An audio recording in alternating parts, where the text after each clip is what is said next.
am your host today on World's Best Podcast, and today I have the pleasure of speaking to the world famous Lazar Oglesby. Hi, how are you? I'm doing well. Thank you for taking time to speak with me today, Lazar. Thank you for having us today. Yes, and Lazar is the owner of Honey Specialties. So that encompasses a lot. So tell us a little bit about Honey Specialties. Well, we chose the name Honey Specialties because we started out as Honey Catering and Cafe, and we closed the restaurant, when COVID began, and we just never opened the restaurant back up because we wanted to focus more on our cheesecakes, which we're famous for. So we're still catering, and we're shipping our cheesecakes all over the country now. And we also have this little shop that we're in now where we offer casseroles and chicken salad, pimento cheese, and all of our specialties that we cook. Yes, it is. Oh my goodness. You guys, check out this behind us. You see all this goodness here? So tell us about the different flavors that you all make and what's popular. Well, I would say we have our 4 basic flavors, which salted caramel is our best seller, and then of course strawberry, blueberry, and turtle. And I've had a longtime friend that's kept up with all of our flavors as we post, and she says we're well over 100 flavors that we've tried now. So those, like I said, we have our best sellers and our staples, and the ones that we ship now, the peach crumble is our best seller that we ship on Goldbelly, because I guess they ship nationwide, but people see, it's a cheesecake from Georgia, so naturally they want to try a Georgia peach. Exactly. And on there we offer a brown sugar pecan, blueberry crumble. We try to focus on Georgia grown local products in our cheesecakes. That's amazing. So how did you first start gaining your passion for cooking and catering? I think I grew up in a family of foodies and a family that loved to cook. Like my granddad loved to cook. Most families call it their clubhouse. We call it the kitchen house. Okay. Because that's where he cooked. And so we just always loved that. We not only love the actual cooking, but we love the fellowship aspect too, because we just like to get together for any occasion and cook and just talk and love on each other. So I think that's where it started. And then I just always like to try different foods and taste different things, and so I think my passion just grew from there. And so do you guys have a pretty large family? I wouldn't say it's a huge family, but we're all really close, and I consider all my first cousins close family. So I would say it's a medium-sized family. Okay. Yeah. So what gave you the idea to turn your passion into a restaurant? Well, I think from a young age, probably somewhere from 9 to 11 years old, I told my mom that I wanted to open a restaurant one day. You already knew that at that age? I just knew it because I love to go. My dad farms. He and his brother farm, and so every day they go to lunch. And I always wanted to go with them. I just thought it was so much fun to go with them to lunch. And so I think that made me want to own a restaurant, because I was like, if I could have this much fun every day at lunchtime, then I'd be set. And so... And look at you. And here we go. Here we are. Yeah. So did you end up going to culinary school? I did. I graduated from Oglesby Technical College with their culinary arts degree. At the time, I don't even think the program was 5 years old. Oh, wow. And so I was, kind of there in the beginning. And I love my chefs. One of my chefs was from Vermont, and one was from New York. So I think it gave me a whole different look on food, because I'm used to Southern cooking, and my mom tried to show us other styles and expose us to other things, but there's nothing like cooking with a chef from Vermont and New York. It definitely brings a variety, I can imagine. Totally. So where do you gain your inspiration from when you come up with the different recipes? Are they family recipes or? Well, some of them are family recipes, and then I always love Southern cooking, but I like to find a way to put a different spin on it. Right. I've always loved magazines and cookbooks, and I love Pinterest.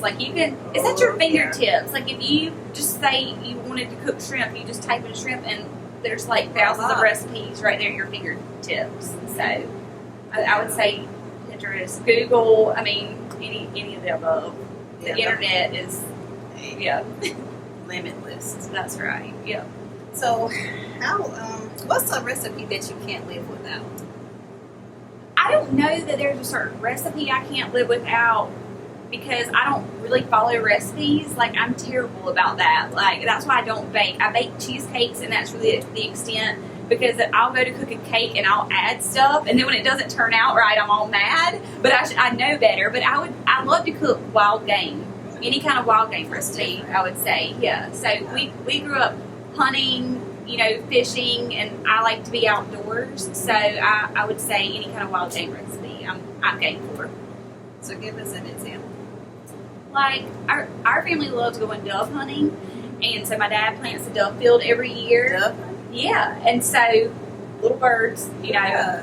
and I don't want to sound like I'm one of those people that's just like some gun-toting maniac, but it's just our lifestyle. It's part of our life, and so I just like to find different ways to cook wild game. And also, a lot of people are scared of it, so I want to prepare it in a way that would excite them and make them want to try it and make them love it as well. Now you got me curious. Yeah, I could cook some dove, and I tell people you don't have to love it, but at least just try it. And I would try it, but what does it taste like? I would say it's like a really dark meat, like a really dark chicken. Okay. Yeah. It's not bad. I can handle No, it. you can. I could cook it to where you like it. I wouldn't promise. even know. No. Know what it was, would I? So tell us about this upcoming opening of Dolan's Barbecue. Well, I've been telling everybody that's the $1 million question. Yeah, we don't know when. We don't know when. I wish I knew at this point, but we're getting closer every day, and we're hoping within the next month we'll be open. We've got a lot of little things that we've got to get done, and licensing and all the fun stuff. So that's what we're waiting on now. So are you doing this restaurant supporting your sister?